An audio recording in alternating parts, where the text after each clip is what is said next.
Fala pessoal, eu vim aqui conversar com vocês a respeito do meu projeto do Lovetober, que eu vou desenhar todos os dias no papel um desenho relacionado com amor e alguma esfera da minha vida relacionado ao amor. Para o segundo dia eu quero conversar sobre este meu desenho. Olha que bonitão, que legal. Não sei se ficou tão bom aqui. Caso não seja fácil ou bom de ver aqui pela câmera, eu também postei esse desenho no meu Instagram do Causofia, @CausofiaCanal. E esse desenho se relaciona com o meu amor pela escrita e pela literatura. E diferente do que algumas pessoas consideram como sendo texto ou escrita aquilo que está no papel, como se o texto se resumisse a tintas arrumadas em formatos de letras e palavras no papel, eu diria que o texto e a literatura, ela só se acende, só ganha vida a partir do momento em que alguém bota os olhos naquele texto e começa a ler e a transcrever, e aquele borbulhar de palavras, de ideias, de sons e de fonemas surge na nossa cabeça, junto com um emaranhado de significados e de imagens e de conexões e de analogias e de correlações que nós fazemos daquela letra morta na página do papel.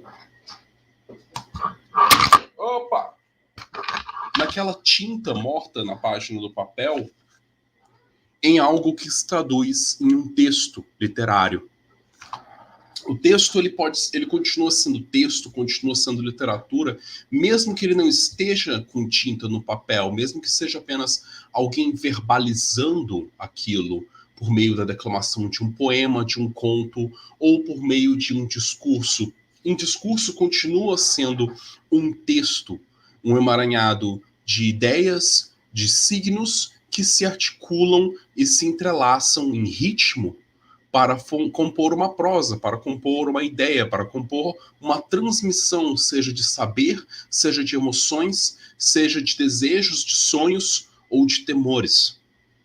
Então, esse desenho que eu fiz foi em relação ao meu amor pela arte, da escrita e da literatura, o quanto que eu gosto de escrever.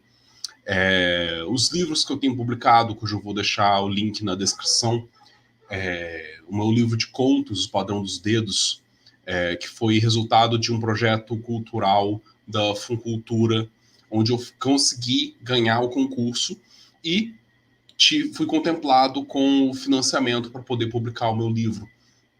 E foram 3 anos meus, de 2015 até 2018, escrevendo os contos. E eu escrevo, na verdade, por prazer de escrever, desde que eu terminei o ensino médio, desde os meus 18, 19 anos.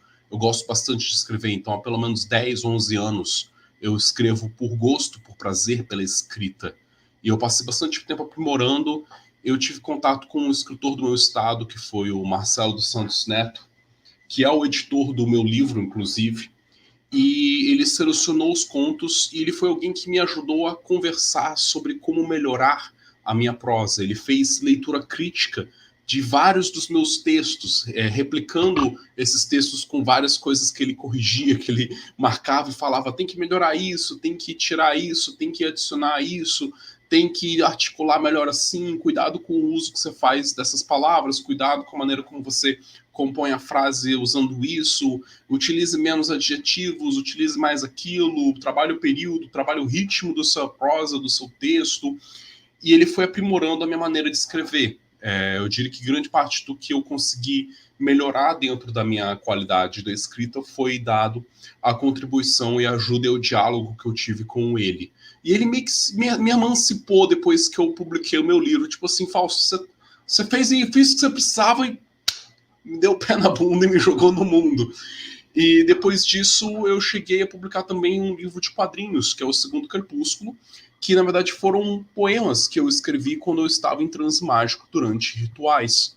E que depois eu decidi pegar esses poemas e transpor por uma forma de arte gráfica por meio dos quadrinhos do Segundo Crepúsculo, onde não é um quadrinho como as pessoas imaginam de recorte de quadros, mas é uma prosa narrativa, por assim dizer, uma prosa visual e narrativa do tipo que a gente chama de quadrinhos poético-filosóficos, onde as imagens comunicam com o texto comunica com a imagem. As duas coisas podem ser encaradas de modo separado, mas a comunicação entre a imagem e o texto tem uma amálgama e uma rede de interpretações diversificada. Cada pessoa que lê colhe algo diferente dessa leitura. Então, todo o meu amor pela arte do escrever, do transmitir ideias, do converter sentimentos em palavras e afetar as outras pessoas com isso, está expresso nesse meu desenho, onde uma caneta verte um rio de prosa.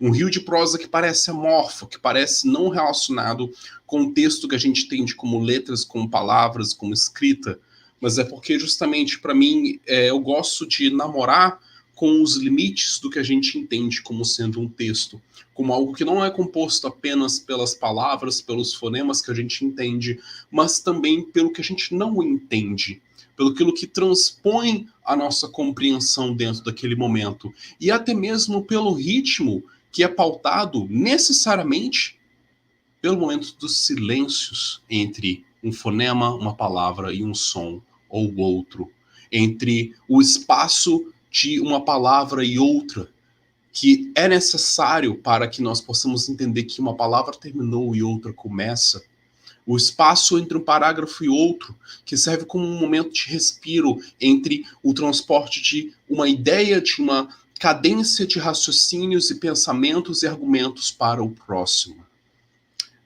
O espaço vazio é tão importante quanto o espaço preenchido na arte da prosa, da escrita, do texto e das diversas manifestações artísticas. É isso, galera. Eu tô gravando esse vídeo como uma live um pouco mais cedo do tempo, aí eu vou dar um cortezinho no comecinho que eu errei, e depois eu vou colocar todos os dias esses vídeos em torno das 9, 10 da noite. Eu acho que eu vou acabar fixando um desses dois horários durante esse mês para eu falar a respeito de um desses desenhos meus.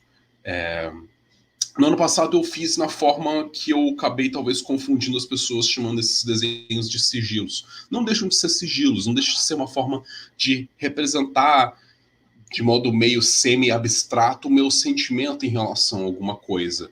Para mim, tudo isso que eu descrevi para vocês neste vídeo está transposto, está condensado, aqui. Caso vocês queiram entender um pouco mais sobre como os sigilos podem funcionar como operações de sentimentos e outros usos mais objetivos para eles, vocês podem acompanhar e se interessar talvez pelo meu curso de sigilos servidores, cujo link também está na descrição. Muito obrigado a todos e até por acaso.